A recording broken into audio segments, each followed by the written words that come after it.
Gusto kong ipaliwanag sa'yo lahat. Kaya sanang maayos ka't pakinggan ako. Tama na, Kiefer. Huwag ka na magpaliwanag. I have to. I want you to know everything. Ayoko na kasi.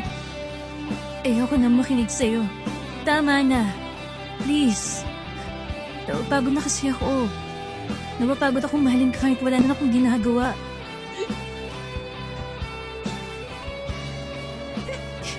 Pinilit kong lumayo sa'yo pero inahatak mo ko pabalik.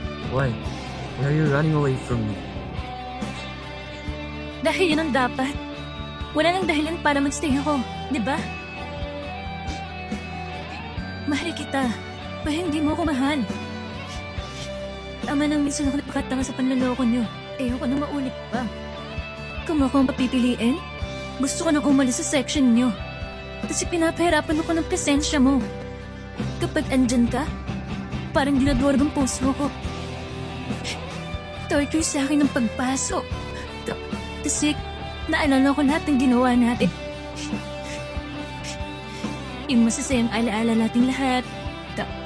Tapos, bilang pasinungalingan lang pala. Masakit. Sobra. Kaya please, Kiefer. Tama na. You're making me crazy. I'm Mark Peter Watson. I'm smarter than you think. I'm stronger than you know. And I'm the king of the Olapongs. Ikaw lang, Jin. Ikaw lang yung babae nagpahirap sa akin ng ganito. Ikaw ang nagpapahirap sa akin. I'm scared. I'm scared of many things. You're right. I lied to him. I lied to you. I lied to myself. I have feelings for you that you can never imagine. Kiefer. Dapat akong hawakan ka kahit gusto ko. Ayokong saktan ka kagaya na nagawa ko kay Freya. Pag kinakain ako ng selos, hindi ko mapigilan yung sarili ko. Hindi nga ako papayag na kaulit yun. Malapit na ang birthday ko at ikaw ang gusto kong regalo.